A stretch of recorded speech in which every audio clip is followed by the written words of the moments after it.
No princípio era o Verbo, e o Verbo estava com Deus, e o Verbo era Deus. Ele estava no princípio com Deus. Todas as coisas foram feitas por Ele, e sem Ele, nada do que foi feito se fez.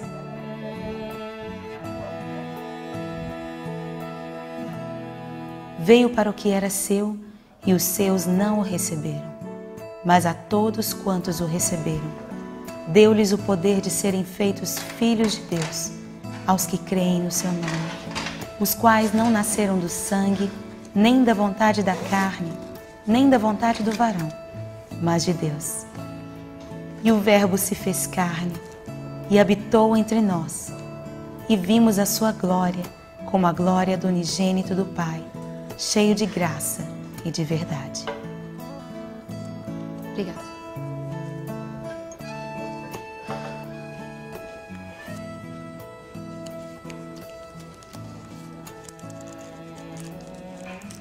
Uma das coisas que me impressiona a respeito da genealogia de Jesus é o quanto ela está cheia de gente, e gente imperfeita, gente que não fez tudo certo o tempo todo, gente que cometeu erros, gente que na sua trajetória fez coisas de que com certeza se arrependeu no final. E a gente pode ver algumas dessas pessoas aqui, por exemplo, o próprio Abraão, a quem Deus chamou, foi chamado pai da fé, saiu de uma nação idólatra e Deus disse para ele: Abraão, sai da sua terra, da sua parentela, da casa do seu pai, vai para a terra que eu vou te enviar. Enfim, Abraão não foi um homem perfeito, ele não veio de uma realidade perfeita, de uma família perfeita, de uma história completamente perfeita. No entanto, ele aparece aqui na genealogia de Jesus.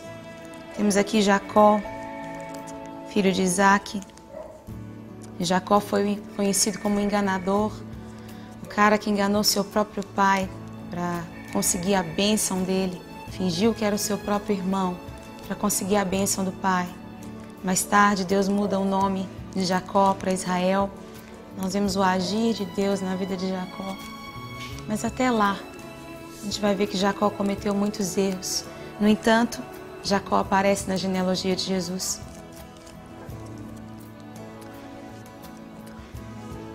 Nós vemos também Raabe. Ela foi uma mulher da vida. Morava perto dos muros, em Jericó. Quando os espias chegaram e ela escondeu aqueles homens, até que houve toda aquela guerra, as muralhas de Jericó caíram e o povo conquistou aquela cidade. Não foi uma pessoa perfeita, mas foi redimida e foi salva pelo Deus de Israel. Entrou para a genealogia de Jesus. Essas pessoas não foram perfeitas. No entanto, Deus é expert em tomar pessoas imperfeitas, com histórias de vida difícil, duvidosas, e transformar em parte da sua história, parte da história de Deus, a história do reino de Deus na terra. Eu quero encorajar você hoje a entender que Deus não precisa de histórias perfeitas, Deus não procura pessoas perfeitas, Deus procura corações quebrantados e contritos, porque através desses corações, Deus pode nos tirar do lixão, Deus pode nos tirar da situação mais precária que um ser humano pode estar e nos transformar para a glória dele. Quantas vezes nós colocamos a nossa história de vida como uma barreira para que Deus faça através de nós? Mas eu quero te dizer uma coisa: Deus é aquele que transforma, que tira do pó, que tira de onde não tem, de onde humanamente é impossível que se saia algo de bom. Deus é capaz de transformar e fazer com que tudo coopere para que a história dele seja escrita.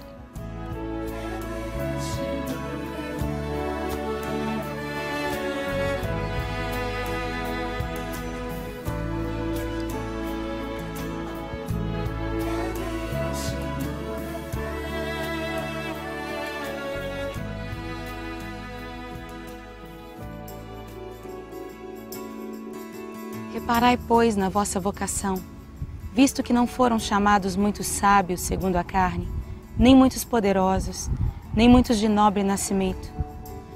Pelo contrário, Deus escolheu as coisas loucas do mundo para envergonhar os sábios, e escolheu as coisas fracas do mundo para envergonhar as fortes. E Deus escolheu as coisas humildes do mundo e as desprezadas e aquelas que não são, para reduzir a nada as que são, a fim de que ninguém se vanglorie na presença de Deus. Mas vós sois dele, em Cristo Jesus, o qual se tornou da parte de Deus sabedoria e justiça e santificação e redenção, para que, como está escrito, aquele que se gloria, glorie-se no Senhor. É tão maravilhoso isso que Paulo diz na primeira carta aos Coríntios, no capítulo 1, a partir do verso 26 até o fim. E é tão lindo perceber o quanto Deus gosta de confundir a sabedoria dos sábios e usar as coisas que são desprezíveis e pequeninas para que a glória seja inteiramente de Deus. E Jesus veio, o Messias veio, numa roupagem muito simples. Muitos esperavam que ele viesse tão cheio de glória, de uma família rica, poderosa, mas na verdade, Jesus nasceu numa manjedoura, nasceu num lugar simples, onde animais comiam. Ele foi colocado quando bebê, o seu berço foi uma manjedoura. Simples, um rei humilde que nasceu num lugar simples, de um jeito simples.